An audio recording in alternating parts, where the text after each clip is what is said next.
ചർച്ചയിൽ CPM-ന്റെ ഔദ്യോഗിക പാനലിസ്റ്റ് ഇല്ല. ഈ വിഷയത്തിൽ ഒരു ചർച്ചയ്ക്കില്ല എന്നുള്ളതാണ് അവരുടെ നിലപാട്.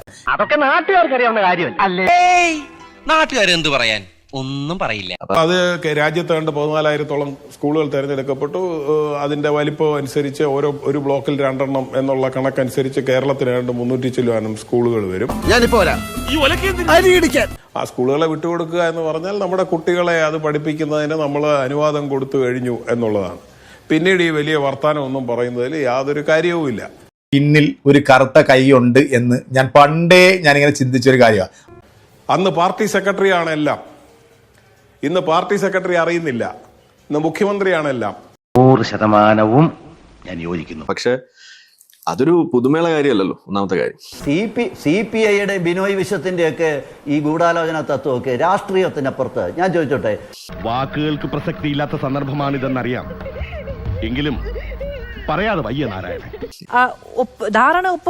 ധാരണാപത്രം ഒപ്പുവെച്ചു എന്നുള്ളത് കൊണ്ട് തന്നെ പിന്നീട് കേന്ദ്ര സർക്കാരിന് ഇടപെടാനുള്ള പൂർണ്ണാധികാരം ലഭ്യമാക്കുകയാണ് എന്നുള്ള വിമർശനം കൂടി ഉയരുകയാണ്.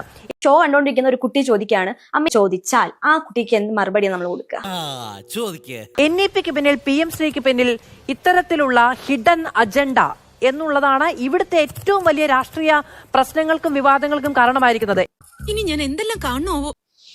ഈ പദ്ധതിയോട് ഈ രാജ്യത്തെ ബഹുഭൂരിപക്ഷം ജനങ്ങളും ചേർന്ന് നിൽക്കുന്നു എന്നുള്ളതിന്റെ ഏറ്റവും വലിയ ഉദാഹരണമാണല്ലോ 34 സംസ്ഥാനങ്ങൾ ഒപ്പിട്ടത്. ടാലന്റ് കണ്ട അന്നേ ഞാൻ ഫാനായി പോയെന്ന്. പല സംസ്ഥാനങ്ങളിലും കോൺഗ്രസ് ഭരിക്കുന്ന സംസ്ഥാനങ്ങളിൽ പോലും നടപ്പിലാക്കി കഴിഞ്ഞിരിക്കുന്നു. അവർ ഒപ്പിട്ട് കഴിഞ്ഞിരിക്കുന്നു. കഴിഞ്ഞ 2 വർഷമായിട്ട് പണം മേടിച്ചിരിക്കുന്നു.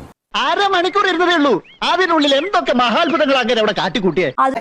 അല്ല, കേരള നിയമസഭയുടെ ഭാഗമായ ഒരു പാർട്ടിക്ക്, കേരള നിയമസഭയുടെ ഭാഗമായ ഒരു രാഷ്ട്രീയ പാർട്ടിക്ക് എന്ത് പ്രസക്തിയാണുള്ളത് എന്ന് ചോദിക്കുന്നത് എന്ത് രാഷ്ട്രീയ ചോദ്യമാണ്? അങ്ങനെ പറഞ്ഞ മനസ്സിലാവില്ല.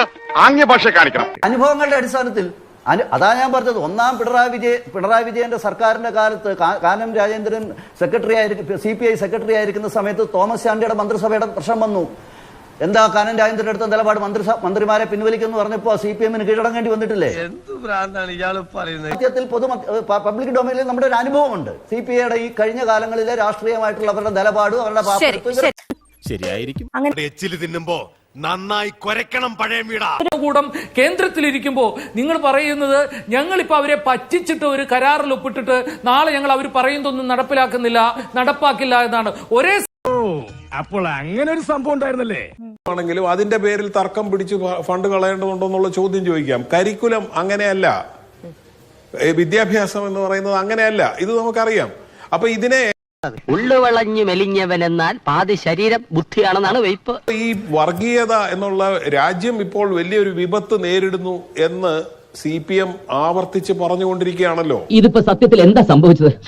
എനിക്ക് ക്ലിയർ ആയി. സംസ്ഥാനങ്ങൾക്ക് കിട്ടേണ്ട ഫണ്ട് നിങ്ങൾ ഇത് ചെയ്താലേ ഞങ്ങൾ അത് തരികയുള്ളൂ എന്ന് പറഞ്ഞ് തടഞ്ഞു വെക്കുന്നത് ഭരണഘടനാ വിരുദ്ധമല്ലേ?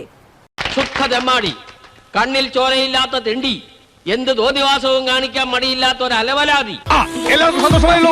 നിങ്ങൾക്ക് ഭരണഘടനാനുസൃതമായി കിട്ടാനുള്ള 1500 കോടി രൂപയുടെ കേന്ദ്രവിഹിതം മറ്റൊരു തരത്തിൽ ഭരണഘടനാ വിരുദ്ധമായി തടഞ്ഞു വെക്കാൻ കെൽപ്പുള്ള സംഘപരിവാറിന്റെ ഒരു ഫാഷിസ്റ്റ് ഭരണകൂടം കേന്ദ്രത്തിലിരിക്കുമ്പോ